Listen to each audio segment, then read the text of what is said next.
سلام سلام، كنتمنى تكونوا بخير وعلى خير ونلقاكم هاد لا فيديو باحسن الاحوال وبصحه جيده. نبداو لا فيديو ديالنا بالصلاه على نبينا، اللهم صل وسلم وبارك على سيدنا محمد وعلى اله وصحبه اجمعين. لا فيديو ديال اليوم كما كتشوفوا معايا في العنوان، كما كتشوفوا معايا في لا فيديو، جبت لكم واحد الطلبيه ديال ميني بيتزا وميني بطبوط كيجيو خطيرين وما يحشموكش مع الكليان ديالك، مع الاثمنه ديال البيع وكيفاش تحسبي هكا الاثمنه ديال البيع. الا بغيتو هكا ديما نشارك معكم هاد لي فيديوهات بحال هكا ونشارك معكم اي طلبيه كانت عندي، خليوها لي في التعاليق باش ديما ان شاء الله نشارك معكم اي حاجه كنديرها. كملوا لا فيديو حتى الاخر. هنايا غادي نبداو بالعجينه ديال ميني بالطبوط. عندي هنايا 500 غرام ديال الدقيق ما بين الفورص والفينو، غادي ندير الخميره وندير الملحه وغادي نعجن بالماء دافي، ما غاديش ندير السكر، غادي نكتفي غير بالملحه والخميره صافي ونعجنها مزيان. والقوام ديالها كيكون على هذا الشكل هذا كما كتشوفوا، كتكون رطبه صافي. هنايا غادي نخليها تخمر وغادي ندوز نعجن العجينه ديال البيتزا حتى هي نفس المقدار اللي درت في البطبوط. 500 غرام ما بين الفورص والفينو، درت 350 غرام ديال الفورص و150 غرام ديال الفينو صافي. وهنايا غادي ندير الخميره وغادي ندير المهم تقريبا شي معلقه ديال الخميره، وغادي ندير معلقه ديال السكر، وغادي ندير الملحه والزعتر بطبيعه الحال اللي كيعجبها الزعتر اولا على حسب الطلب ديال الكليانه صافي. هنا درت الزعتر ودرت الماء دافي وغادي نعجنها حتى هي مزيان صافي، وندهنها بالزيت ونغطيها هكا بالسلوفان ونخليها حتى تختمر مزيان بما وجدنا الحشوه وصافي. غادي ندوزو للطريقه ديال الحشوه والمقادير.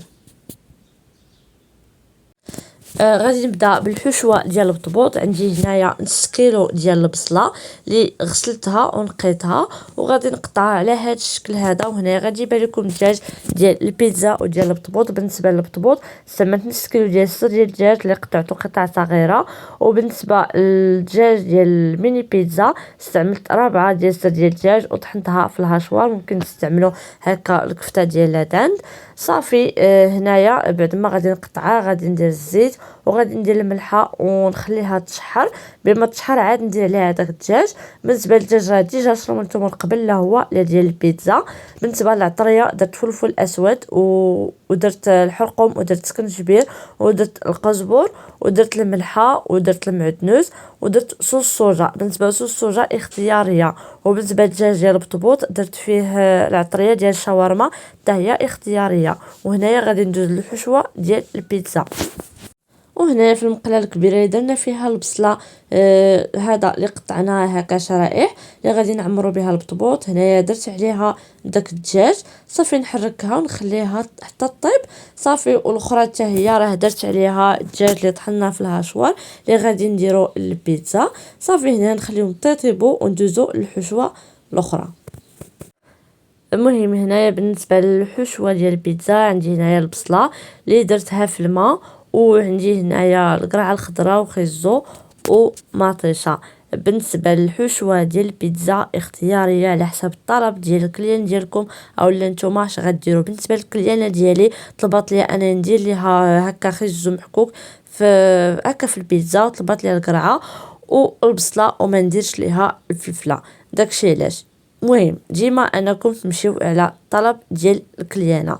المهم هنايا درت شي 3 ديال الخيزوات اولا المهم ديروا 3 ولا 4 على حساب الكميه اللي عندكم، والقرعه الخضراء. وبالنسبه للبصله درت نص كيلو ديال البصله، راه خليتها تقطرات عاد قطعتها على هذا الشكل هذا صافي. غادي نشحروا داك الخيزو مع شويه ديال الملح والبزار تتشحر، ونعاود ندير القرعه حتى هي نشحرها مع شويه ديال هذا شويه ديال البزار والملحه والبصله كذلك. بالنسبه للمطيشه غادي هذا نقطعها على هذا الشكل هذا كما غتشوفوا معايا. غادي ندير الماء وغادي نقطعها وغادي نخليها حتى تسلق، عاد نطحنها ونصفيها صافي. وندير لها حتى هي ملحه وشويه ديال الزعتر صافي. بغيتو هكا تزيدوا طماطم هكا ديك ديال الحك ديروها، انا ما درتهاش صافي. كانت هذه هي الطريقه ديالي. من بعد ما خمرات ليا العجينه ديال البطبوط، هنا راه ساليت الحشوه كامله، طيبت الحشوه كامله، بقات ليا غير العجينه ديال البطبوط وديال البيتزا. صافي العجينه هذا قسمتها على جوج وغادي ندلكها على هذا الشكل هذا، ما نخليوهاش غليظه بزاف وما نديروهاش ثاني رقيقه بزاف، ما بين وبين. بالنسبه للقطاعه اللي غادي نستعمل في ميني بطبوط هي هذه تقريبا ما بين 7 سنتيم و 8 سنتيم. وديال البيتزا راه هي معروفه اصلا البيتزا كتكون كبيره على البطبوط شويه، كتكون 10 سنتيم. المهم هنايا غادي نقطعهم هكا بهاد القطعه هذه وغادي نخليهم يخمروا. بالنسبه لهذا ما نخليهمش بزاف، من واحد 5 دقائق وندوزو نطيبوهم باش هكا يتنفخوا معنا كاملين.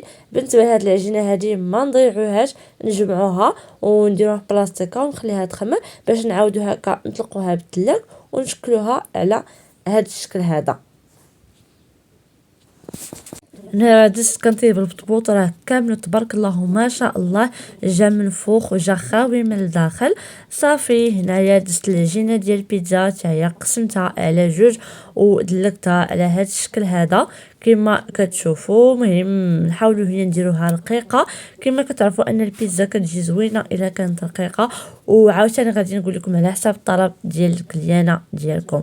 صافي هنا بعد ما دلكتها راه درت ليها ديك الاله هكا باش تقفتها، الا ما كانش غديروا غير الفرشيط. هنا بعد ما شكلتهم كاملين وساليتهم غادي ندهنهم هكا صوص ديال الطماطم اللي ديجا حضرت معكم. وصافي غادي ندير البصله وغادي ندير عليهم بشويه ديال كل وحده، غادي ندير شويه ديال الجزر شويه ديال القرعه وشويه ديال الدجاج. والفرماج غادي نخليه هو اخر حاجه. غادي ندير ما بين الفرماج والموتزاريلا ونبدا ندخلهم يطيبوا، نشعلهم من الفوق لتحت دغيا كيطيبوا. بالنسبه للعافيه المهم نديروها شويه مجهده باش هكا البيتزا ديالنا كتجينا رطبه وكتجينا زوينه وراه دغيا كيطيبوا. صافي عاد من بعد يطيبوا لينا عاد نخرجهم، عاد غادي ندير عليهم الفرماج من الفوق وندير عليهم الزيتون وغادي نعاود ندخلهم حتى يذوب لينا داك الفرماج. صافي ونخرجوهم.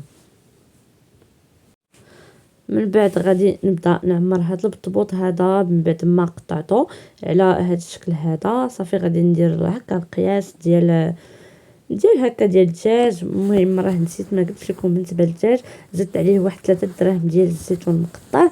صافي ومن بعد هكا غادي نعمرهم على هاد الشكل هذا. راه هاد الكميه هذه ديال الدجاج وهذا، وبالنسبه للكميه ديال العجينه اللي درت خرجت ليا 35، المهم ما بين 35 و 40 ميني بطبوط على هذا الحجم هذا. وبالنسبه للحشوه عمرت ليا 35. وهنا بعد ما ساليت الطلبيه ديالي كان هذا هو الشكل ديالها. شوفوا هنا معايا الميني بيتزا كيجيو خطيرين، لا في الشكل لا في المذاق اكيد، وكتجي لاباط رائعه وكتجي رطبه. يعني ما تحشمكش مع الكليان ديالك، يعني فريمون كيجيو رائعين شكلا ومذاقا اكيد. وشنو بغيت نقول لكم، هكا كيجيو عامرين وكيجيو عاطين. بالنسبه للميني بطبوط حتى هو كيجي عامر وكيجي رائع بزاف. على هذا الشكل هذا. راه بالنسبه للعجينه ديال البطبوط راه خرجت ليا هكا 35. الكليانه طلبات ليا 30 من كل حاجه، عطيت لها 30، 5 خليتهم للدار. وبالنسبه للميني بيتزا حتى هي شاط لي واحد العجينه هكا صغيره، درت فيها هكا ميني بيتزا صغيره للدار.